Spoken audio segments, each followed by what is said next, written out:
wouldn't. I feel good. I knew that I wouldn't. So good. ¿A qué? A que este tercero haga una edificación debajo o sobre el suelo. Durante el plazo de duración de este derecho de superficie, el edificante, este tercero, que va a pasar a llamarse superficiario, es propietario de la edificación. Entonces vamos a tener en la superficie una propiedad dual. Por un lado, el propietario del suelo, y en segundo lugar tenemos al edificante o superficiario, que es propietario mientras dure la servidumbre de la edificación. Este plazo es de duración de superficie en nuestra legislación es de hasta 99 años, y es posible, como dice la norma, que genere derechos sucesorios para que justamente podamos llegar a este plazo. Aunque lo común es que se celebre entre personas jurídicas. ¿Cuáles son las ventajas para celebrar este tipo de acuerdos de cesión limitada de derecho real?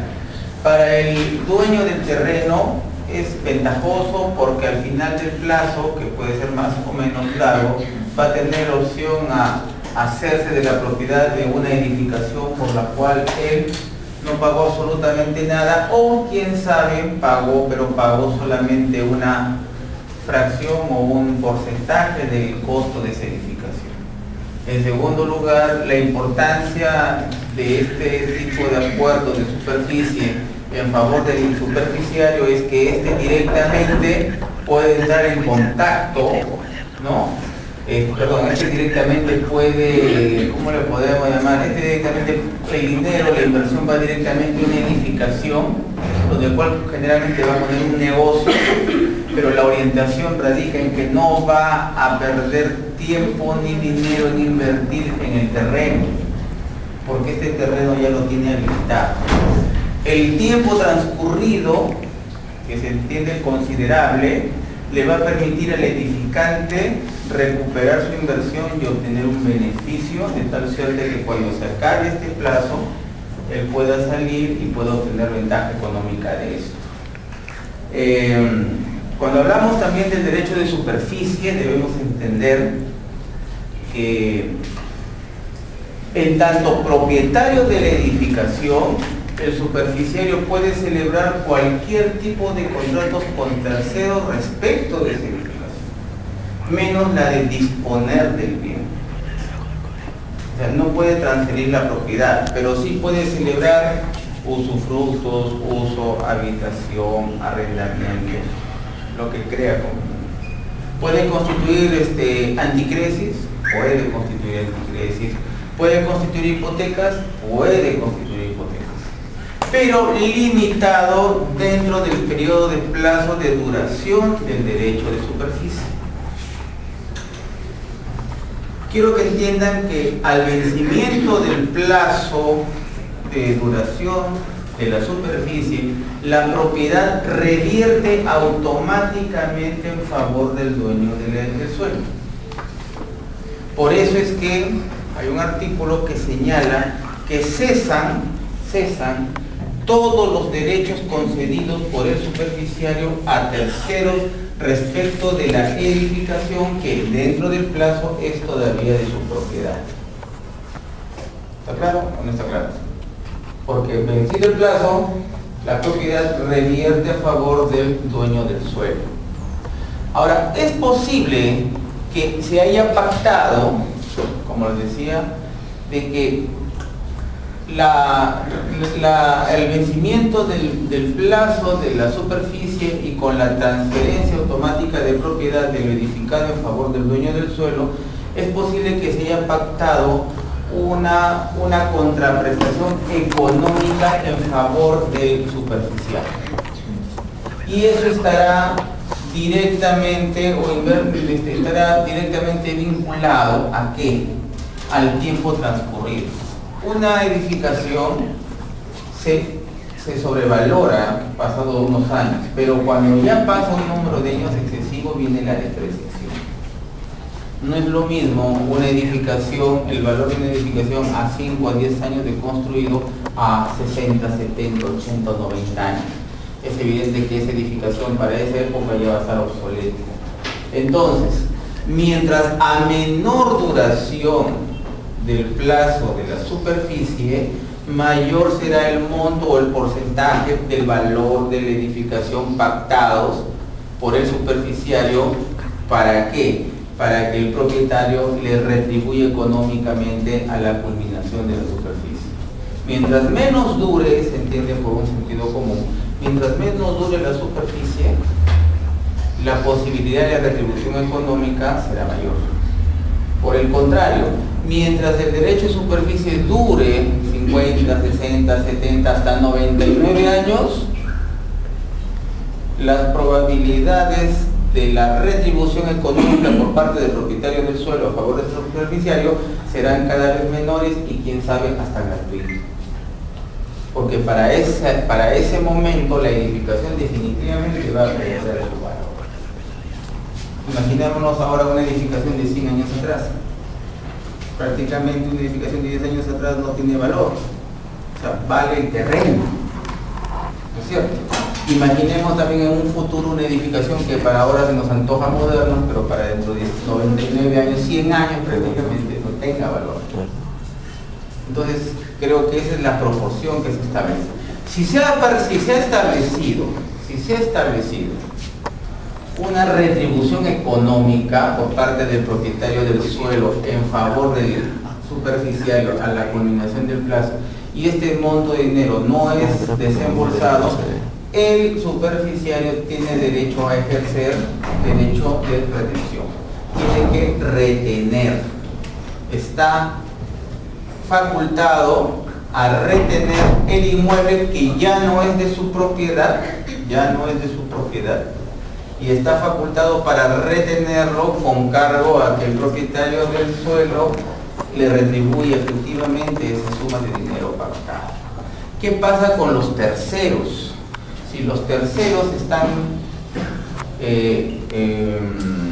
poseyendo el inmueble bajo cualquier título, como ya se los he explicado, entonces estos terceros, el propietario del suelo y ahora propietario de la edificación vencido el plazo, tendrá que celebrar nuevos actos jurídicos con ellos, porque no puede haber continuación, porque la norma es bien clara. Cuando vence el plazo de la superficie, se extinguen legalmente los derechos concedidos a terceros, es decir, las hipotecas, las anticresis, los arrendamientos, el uso, la habitación, el usufructo, todos esos derechos concedidos a terceros respecto del inmueble.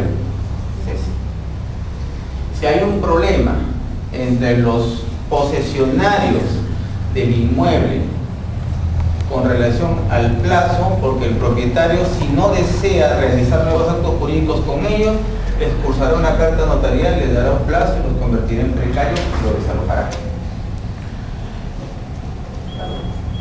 O en el caso de la hipoteca, esta hipoteca tendrá que ser cancelada, porque dura hasta el plazo del derecho de superficie, no puede durar más.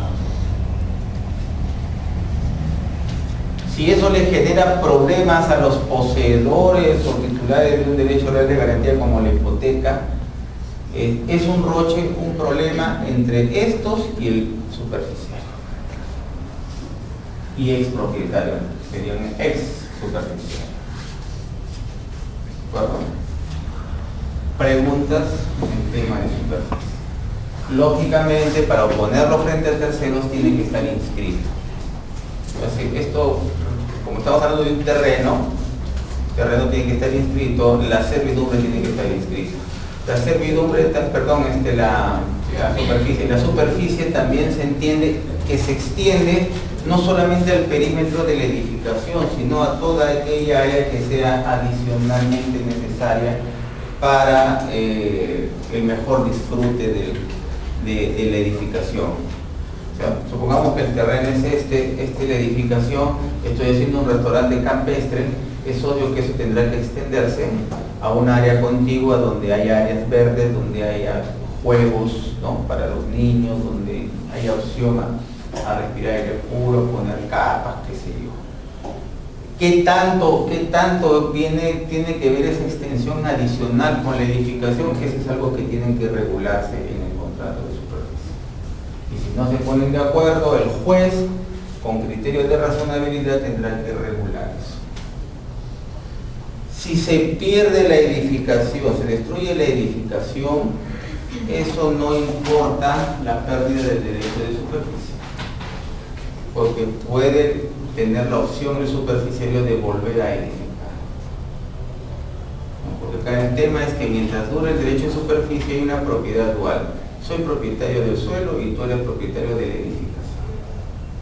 Las ventajas para uno y otro ya los hemos señalado. Preguntas. Preguntas. ¿Alguna pregunta? ¿Claro o no está claro? Sí. Doctor, la pregunta es, bueno, clave sería, ¿no?, en el caso de que se hubiera pactado un monto al término del derecho de superficie y el dueño del suelo no tuviera ese dinero, ¿no? Por eso no hay ningún problema, pues la norma te dice que yo retengo, pero lógicamente mientras yo ejerce el derecho de retención químicamente puro, no tengo opción a obtener la propiedad por perfección. Si yo te comunico que estoy reteniendo hasta que tú me desembolses el dinero o hasta que tú me garantices, porque eso también está en el derecho de retención, no hay problema. Si tú me garantizas con otro inmueble o con otra garantía que me vas a pagar, ahí estoy obligado a desalojar.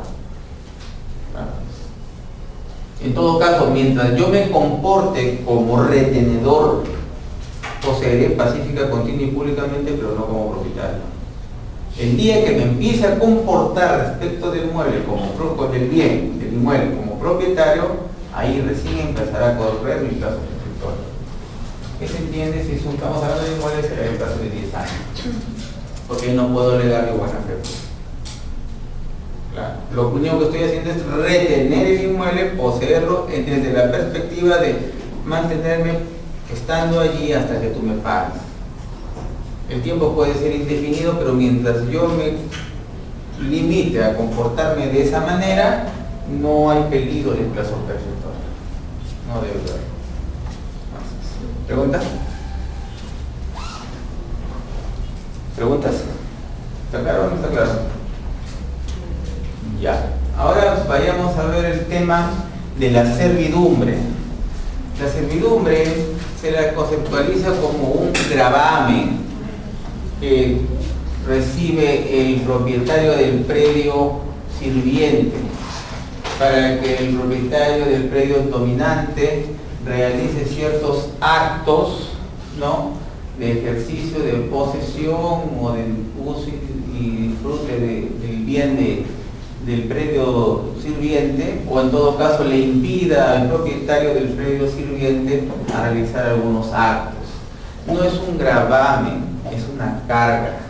Para hablar de gravamen necesitamos hablar de una deuda, de una obligación, donde se entiende que el propietario del predio sirviente debería ser deudor del propietario del predio dominante.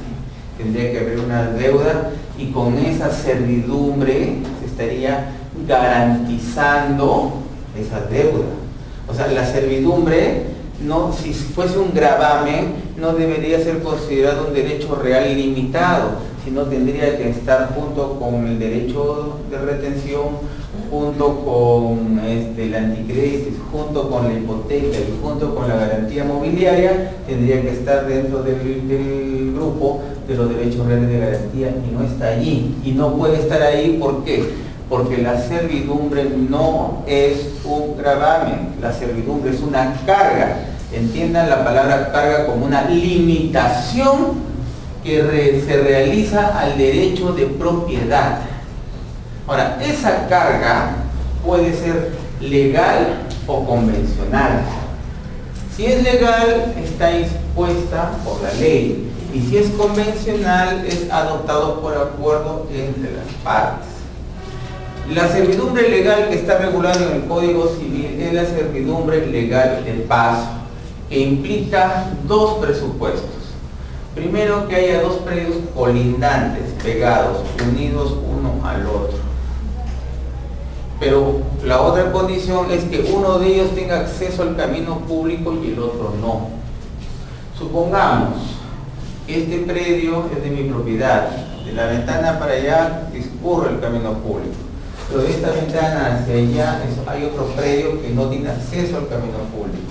Yo, propietario de este bien que tiene acceso al camino público, estoy obligado legalmente a ceder a ese propietario, por ejemplo, esta zona de acá, esta parte de acá que está medio color ocre, medio marrón, tengo que habilitarle un espacio para que de este bien, de este inmueble, puedan pasar, transitar y acceder al camino público. Este sector de acá sigue siendo de mi propiedad, pero estoy limitado, no puedo ejercer el pleno derecho de propiedad sobre él. Por eso es que al predio que sufre esa limitación se le denomina predio sirviente, y al predio que se ve beneficiado se le denomina predio dominante. Pero no es el único caso, hay otros casos de servidumbre. Ejemplo, ustedes han visto cuando han ido por la Panamericana los postes de alta tensión, ¿no es cierto? Cuando han ido más lejos o más cerca de Trujillo, ustedes han visto que esos postes pasan o discurren por campos, por sembríos. Se nota que hay propiedades privadas allí. Y cuando se van más lejos, ya discurren por terrenos seriados que no tienen ningún propietario, y que en todo caso el propietario es el Estado. Si discurren esas torres de alta tensión por propiedades privadas, estos están obligados a permitir que ello ocurra. Esa servidumbre es de energía eléctrica. Están obligados. Otra, en minería, la servidumbre de cable y carril, que se denomina. Ustedes saben que el material lo saca de la mina y lo colocan en unos vagones, y esos vagones son transferidos mediante cables por vía aérea, ¿no es cierto? Cuando van por vía aérea esos vagones, con el material que sacan de las minas, con esos minerales, están atravesando el espacio aéreo de los predios, de las propiedades prediales de particulares. Los particulares están obligados a permitir que ello ocurra y a limitar la altura de sus edificaciones por ley. Otro ejemplo, ustedes han visto en Huanchaco, cuando estamos dando la curva para entrar a Huanchaco, las luminarias que van justo desde el mar, ¿no es cierto? Van retrocediendo, ¿no? Suben las lomas, atraviesan propiedades privadas y terminan finalmente ¿dónde? En la pista de aterrizaje. Atraviesa como cicatriz que atraviesa propiedades. Están obligados a permitir por necesidad, por utilidad pública. O sea, cuando existen limitaciones al derecho de propiedad, donde exista un predio dominante, uno sirviente, aparece el tema de las servidumbres legales. La única servidumbre que está regulada acá en nuestro código es la servidumbre legal de paso, pero eso no implica que sea la única servidumbre legal que existe. Existen otras que están reguladas por las leyes específicas. Por eso no se olviden ustedes que en el 881 el Código Civil dice bien claro, son derechos reales los regulados en este código y en las leyes. O sea, derechos reales, la inmensa mayoría está en el Código Civil, pero para nada implica de que no haya derechos reales en otras leyes. Por si acaso, en ese sentido tenganlo bien clara la cosa. Muy bien, pero no siempre hay predios, por si acaso, no siempre hay predios dominantes. En el caso de las luminarias de los aeropuertos, no hay predio dominante. No hay predio dominante, no puede haberlo por la naturaleza de la servidumbre. Y también existen las servidumbres convencionales. Un ejemplo de una servidumbre convencional es la servidumbre de pastoreo. Tengo mi terreno, zona rural, lleno de pastos, y tú contratas conmigo una servidumbre de pastoreo. De 8 de la mañana a 4 de la tarde, tu rebaño de 500 vacas entran, pastan, se van. Todos los días a cambio de una retribución económica mensual de X horas. ¿Allí hay predio sirviente? Sí, predio dominante, no hay predio dominante. Pero también hay convencionales, servidumbres convencionales que sí importan predio sirviente y predio dominante. Ejemplo, la servidumbre de sombra. Estoy haciendo acá mi piscina y de pronto veo que mi vecino está edificando y me está tapando el sol. Quiero disfrutar unos años de sol para justificar también mi piscina, porque si no tendría que techarle y ponerle luz artificial, ¿no? Le toco la puerta y le digo, mira, ¿sabes qué? Los otros 5 años yo quisiera de que tú me edifiques. Quiero disfrutar del sol. A cambio de eso, por año te doy 10.000, 15.000 soles. Si el otro accede, no hay ningún problema. Entonces, durante 5 años, el propietario del predio sirviente se ve limitado a seguir edificando, pero no lo hace legalmente, impuesto por la ley, sino lo hace voluntariamente a través de un acto jurídico. Igual acá también. Claro. Regresando a la servidumbre legal de paso. Yo soy propietario de este predio sirviente, ya me voy a ver perjudicado por el solo hecho de tener que dejarte un espacio para el que tú discurras. Pero la ley dice, bueno, con eso es suficiente, pero también tengo que ser compensado. ¿Con qué soy compensado? Yo soy compensado con que tengo el derecho a valorizar los daños y perjuicios del no uso de esta área. Y ese monto me tiene que pagar el propietario del predio dominante. Además, la habilitación, la construcción de la servidumbre, porque si va a ser de paso, tengo que empedrarlo, ¿no es cierto? Tengo que emparejarlo, tengo que ponerle cerca, ¿no es cierto? Tengo que ponerle iluminación, tengo que ponerle chapas, puertas, guachimán, ¿no es cierto? Claro, porque es de paso. Todo eso también es de costo de ¿qué? Del propietario del predio dominante. También tengo derecho a solicitar que con el transcurso del tiempo, eventualmente, esta servidumbre cambie de sitio. Puede hacerlo. Yo tengo unos planos para edificar acá en mi predio un centro comercial, un restaurante, pero en los planos está construido en esta zona, pero por acá ya está la servidumbre. Tengo derecho a que esta servidumbre no se elimine, porque las servidumbres por ley, entre comillas, son perpetuas, o sea, permanecen mientras este propietario no tenga acceso al camino público. El día que el propietario del predio dominante tiene acceso al camino público por cualquier motivo, la servidumbre tiene que cesarse. Entonces yo tengo derecho a que me cambies la servidumbre de ubicación. En ese caso ya serán impuestos, o de acuerdo como pactemos. También tengo derecho a que mientras haces la habilitación, la edificación de la servidumbre, tengo también derecho a que tú lo hagas en el tiempo y en las circunstancias que resulten menos gravosas, menos inconvenientes, que me causen menos perjuicio a mí durante su edificación, su habilitación. Ahora, ¿qué sucede cuando hay copropietarios en ambos o cuando se transfiere la propiedad en ambos predios? La servidumbre se mantiene inalterable. Si hay copropietarios en uno o en otro o en ambos, sigue igual.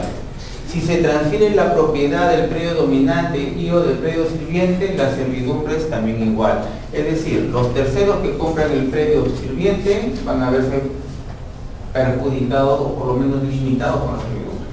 Lo compran todo. Los que adquieren el predio dominante van a verse beneficiados con la servidumbre. ¿Está claro? O sea, si lo compran, mientras exista la servidumbre, subsiste. Eso no se aplica a las servidumbres convencionales, salvo que esté inscrito el contrato. Si está inscrito el contrato, el adquirente sabe que hay un contrato y está obligado a respetar. Por eso es importante que se inscriban los contratos. Entonces, ¿qué sucede? Ahora, ¿qué sucede cuando hay partición? Si hay partición del predio dominante, entonces La servidumbre subsistirá de aquel copropietario en cuyo sector de partición está la servidumbre. O sea, supongamos que somos dos.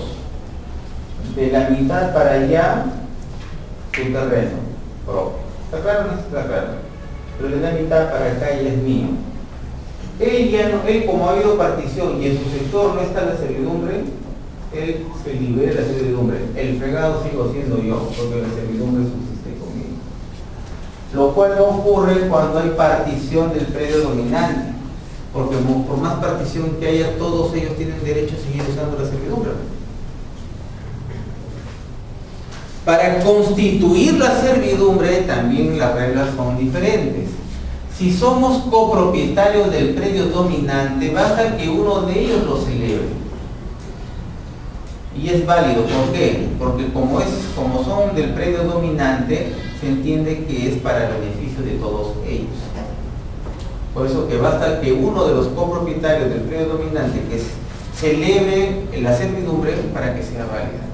En cambio, si somos copropietarios del predio sirviente, estamos obligados a participar todos, porque nos va a afectar a todos. ¿Está claro o no está claro? O sea, ese asunto también creo que quede definido. A ver, no necesariamente la servidumbre tiene que estar necesariamente ser usado por el propietario del predio sirviente. ¿Por qué? Porque acá puede haber un restaurante en el predio dominante. Perdón, estamos hablando no necesariamente por el predio dominante. Por ejemplo, en el predio dominante puede haber un restaurante, puede haber una fábrica, puede estar alquilado. Entonces, ¿quiénes son los que entran y salen por la servidumbre? Los propietarios, los comensales, los clientes, los trabajadores, los arrendatarios. Entonces, la servidumbre, como dice la norma, se mantiene aun cuando es usado por terceros, pero si los terceros lo hacen en atención al predio dominante. Claro, pues, si yo trabajo en esta fábrica, tengo que entrar por acá, no me queda otra salida. Y si para salir también tengo que venir por acá. Si acá cocinan rico y me gusta el arroz con pato, el ceviche, qué sé yo, es un buen restaurante campestre, también tengo que venir por acá, ¿no es cierto? Y para salir, igual. Si he alquilado esta casa, para tener acceso al camino público, igual tengo que entrar por acá y salir por acá. ¿Quiénes están haciendo uso de la servidumbre respecto del son terceros? Pero lo hacen en atención o en vinculación con el predio dominante, entonces la servidumbre es perfectamente válida. ¿Por qué? Porque la servidumbre se extingue por su no uso durante 5 años.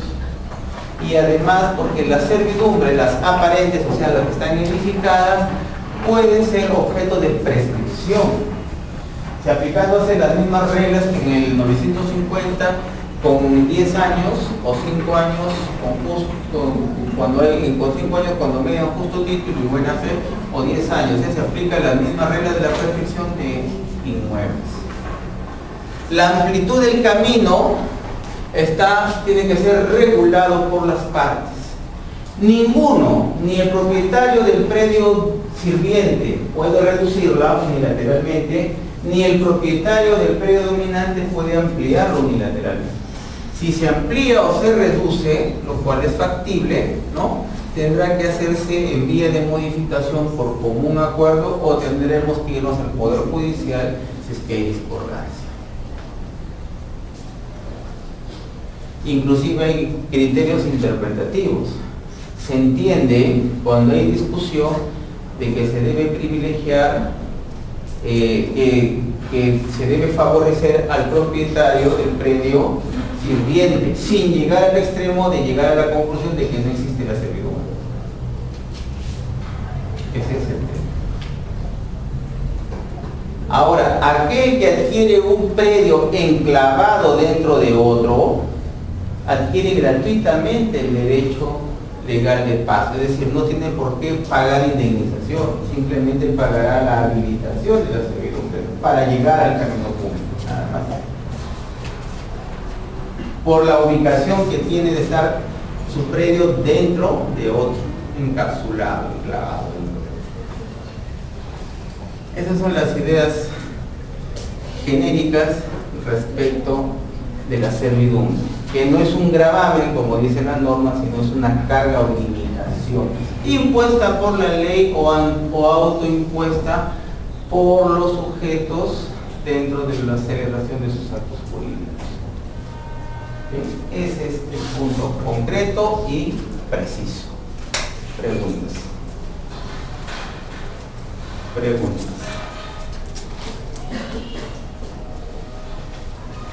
¿Alguna pregunta?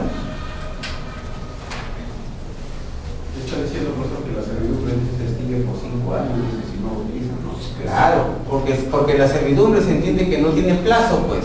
Estamos hablando de las legales de paso, porque las convencionales tienen su propio plazo. ¿Es cierto? Claro. O sea, yo puedo celebrar contigo una servidumbre una servidumbre legal de paso, perfecto. Pero ni cuando lo habilitas, pues. 1 año, 2 años, 3 años, 4 años, 5 años. Ah, no, se extinguió, pues. No estás interesado, no vienes a poseer tu predio dominante. Si no vienes ni a poseerlo, tu predio dominante, menos te va a interesar, pues, habilitar la servidumbre. Ese es el punto. ¿Preguntas?